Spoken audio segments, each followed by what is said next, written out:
So today we're making cheesecake. When our kids were little, we didn't even call it cheesecake. We called it pudding cake. And this is the kind of cake your family and friends will love you for.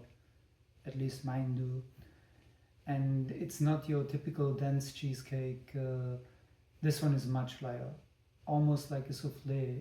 It's not heavy at all and it melts on your tongue. And the best part, it's very easy to make. This recipe has been in our family for many years. I've made a few small tweaks to it, which I will explain as we go. And some of my friends even told me I should open the bakery just because of this cake. Okay, so for this one we have a couple options. One is our standard Springform, which I show here. So I basically put the butter already in the Springform, and I put some parchment paper here. I basically butter the pan first and then put the parchment paper here. So the parchment paper is as a seal for the slit which is in the Springform in this area. Around the bottom, it's you don't have to worry about that. That will be sealed by the base. You can also make it in a regular square pan glass 9x9, and you would just serve it in the pan. So now we're getting into the base. So what we're using there is 100 gram of soft butter.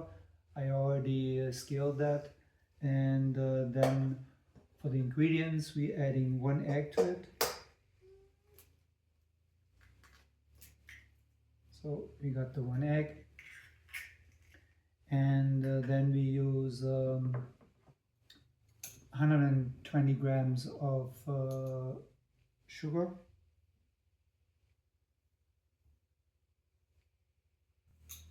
So that's 120. And then we basically mix this first before we put anything else in there.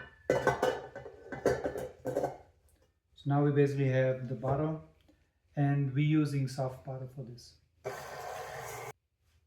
So we're mixing this about for 2 minutes. After that, we're gonna take this, and now we're adding the flour to it. We need 340 grams of flour. So that's what we're scaling now. Just about there. So we got the flour in there, and then we use basically 1 teaspoon of baking powder. And what I do with the baking powder, I just make a little bit a dent here in my flour, and then I'm gonna put the 1 teaspoon in there and mix it slightly into the flour as well. So just smidge pre-mixed, and now we're gonna put this into the mixer as well.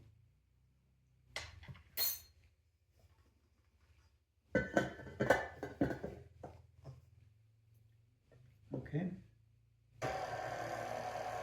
So sometimes what can happen if the cake basically, if the base just crumbles and it doesn't become one solid dough, you can add a little bit of milk to it.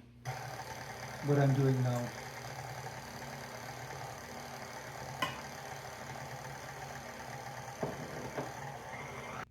So if you have seen, I put a little bit of milk on it, and I'm showing you now what the dough should look like basically when you take it out, and it should be making a nice form like this, right? It shouldn't stick too much to your hand, but the dough itself should stick to itself. As you can see, this is almost clean, came out in there. So this is really nice to have it like this now. So what we're doing is we're basically utilizing only half of the dough. So now we're basically doing the first tweak. This was basically before the dough for a full cheesecake back in Germany. But what we're doing is we're scaling this now. So when I scale this, I have about 694 grams. So just for ease, say 700, so we make it 350 roughly. Okay, now we have exactly half. You can scale this is 348, you can scale that 346, so pretty good.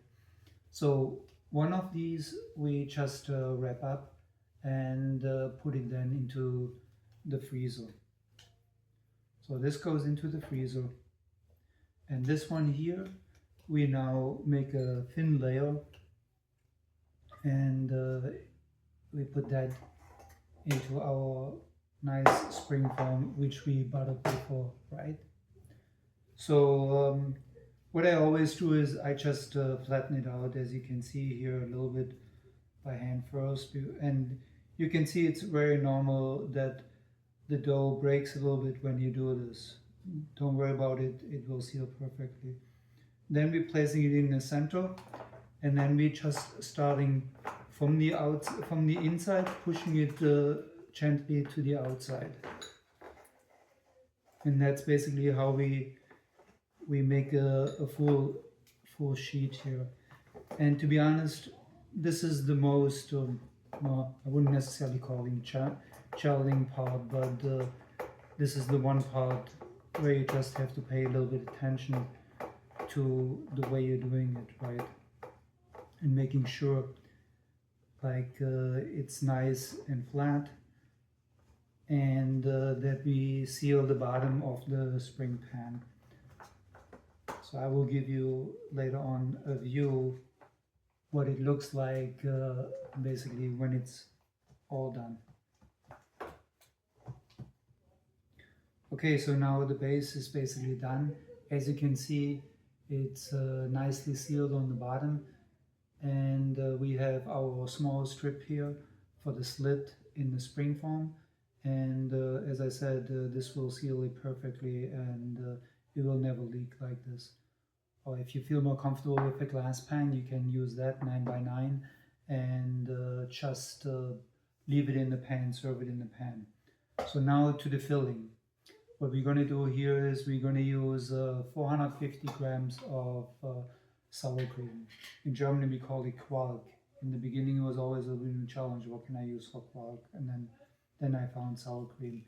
It has to be at least 13% fat. So don't use a light version there, it won't work. And you can use either, most packages in North America come with 450 grams. This one, for whatever reason, had 500. But it's very forgiving. It's okay if you use basically 450 or 500, whatever you do, just use one full package, and that's it. Okay, so that's the sour cream. And then the next one, what we're going to do is we're going to use the buttermilk. And for the buttermilk, we use basically 250 grams of it. So, okay, so we have 250 grams of buttermilk. And the next one is we're going to add 4 eggs to it, okay? Okay, so we got one. Okay, so here we have the eggs. Okay, so now we're going to add the sugar. That's 240 grams. And again, sugar, everybody can do it with their own flavor, whatever they like. If they like it to have a little bit sweeter, add a little bit more. And this also depends on the pudding which you're going to use later on, because there are some puddings which are sweetened and other ones which are unsweetened. So the one I use is unsweetened, but you can use basically any pudding. This one is meant for 500 milliliter of milk. You can also use one for 1 liter, it's fine.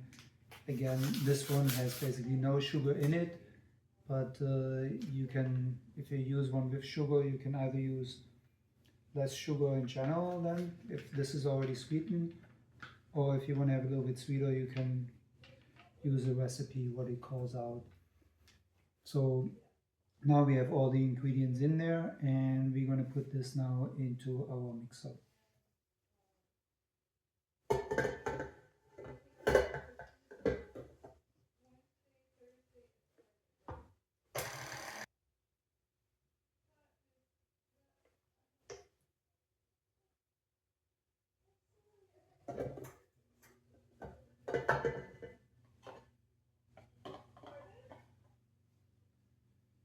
Okay, now we basically just pour this whole thing into our Springform, and that's where it is important that it is sealed, because it's like a fluid.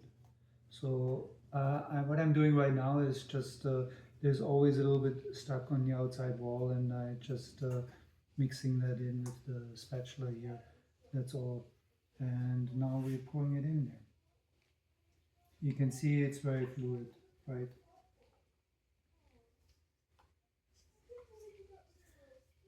And then we're cleaning this out nicely. I preheat the oven to 350 Fahrenheit, 170 C, and then we're going to bake it for about 80 minutes. What we would like to see there is, we would like to see it gold brown when it's done. So I would check in after 70 minutes, see what it looks like. As I said, it should be gold brown, but it will take 80 minutes.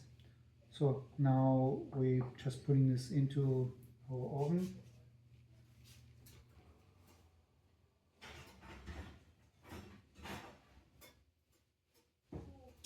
And I'm just putting it in the middle and now turning on the timer to 80 minutes.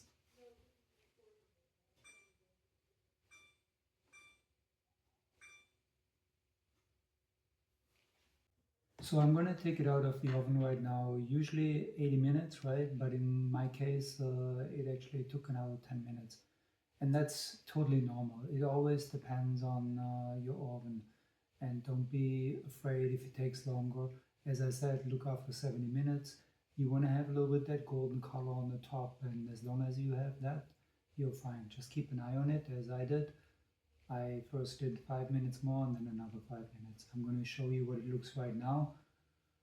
For cooling it off, I'm going to put it back in the oven. I'm just taking it out so you can see it. I'm going to leave it in the oven for 5 to 10 minutes with the door cracked open. And then after that, I'm putting it on the counter for cooling.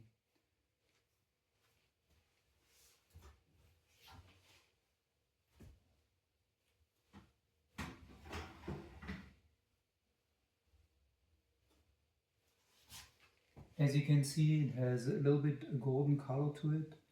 It's not white anymore, and that's perfect. So what you will see when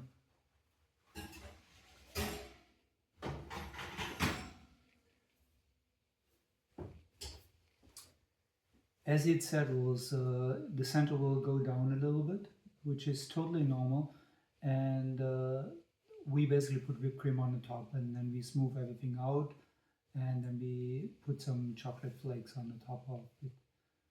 So I'm going to let it cool down, and then we come back when it's all cooled down. Okay, now we're almost there. The cake looks beautiful. It's really great. So what we're doing now is we're just running a knife around the outside edge, and that's just basically loosens it up a little bit. It's very simple. So as you can see, I just go around one time with my knife, and that's it. So, and then we basically release it slowly, and sometimes it might stick a little bit in some areas. Other than that, there, voila. So the ring is off. The next step is, this is basically parchment paper. We just put this a little bit to the side. So what I'm doing now is, with the cake, is I just use my knife and basically go underneath here and just to go one time all the way around, as you can see.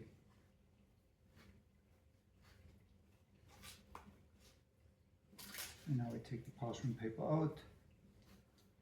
It's a little messy. That's it. And now here, we're just going to slide it out like so. Voila. So you can see there's a little bit left, but hardly any.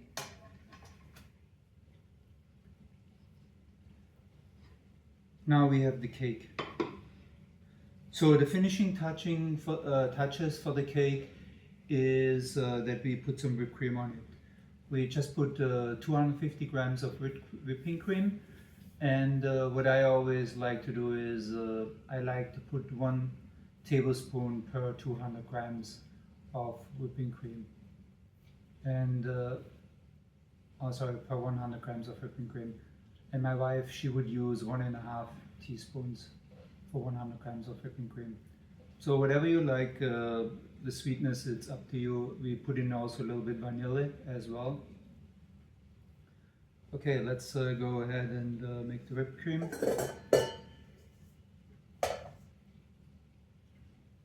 So now we're putting the 250 grams of whipping cream in there.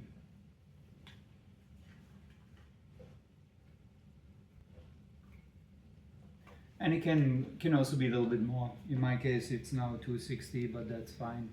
So it's not super precise how much we're gonna use there.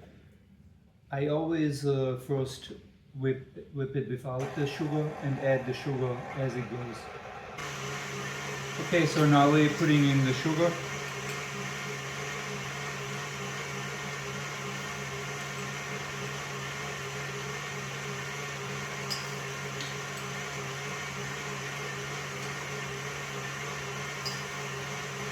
In this case I put in 3, so somewhere in between how much I put in and how much my wife would put in.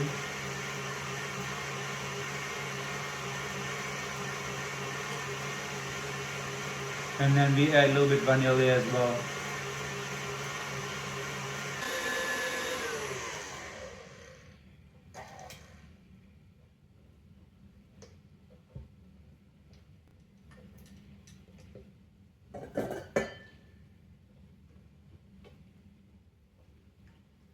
Okay.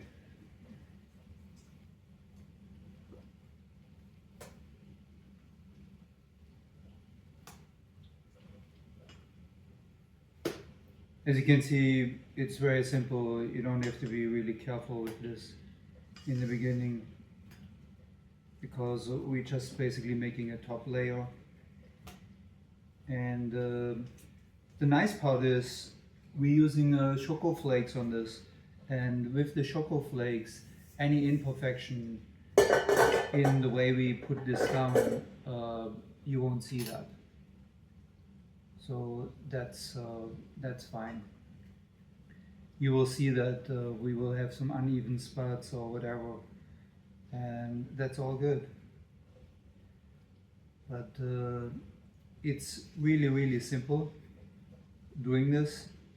Anybody can do this, right? So it's, yeah, doesn't need a lot of skills.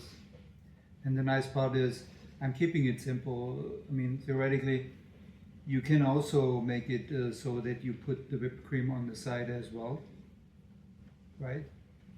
But for today, we're just gonna keep it simple.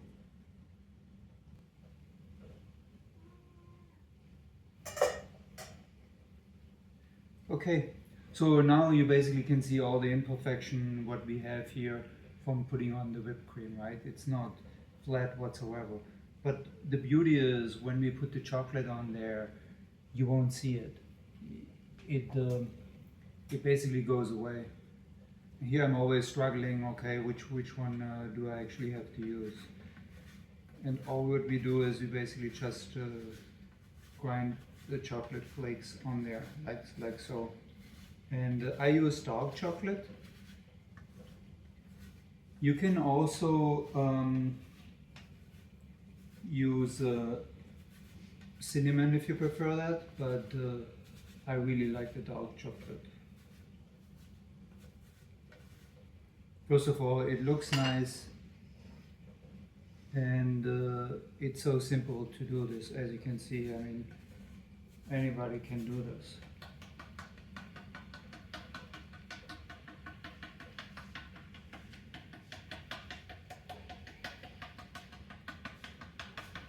And now we're coming to the best part of this whole thing here. And this is the part which I was looking for the most.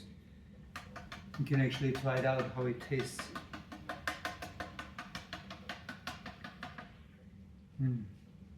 I love it. Okay.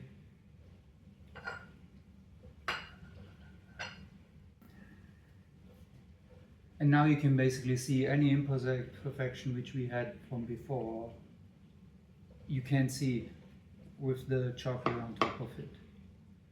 So when we cut into this now, we just aim roughly for the center. And that's it.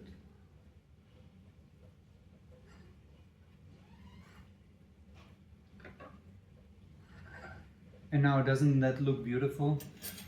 You have basically on the bottom you can see the base nicely, and you can see the cheesecake filling, and on the top the whipped cream, and then we have the chocolate flake on the top. And literally this will blow you away how it tastes. It's so succulent in a sense.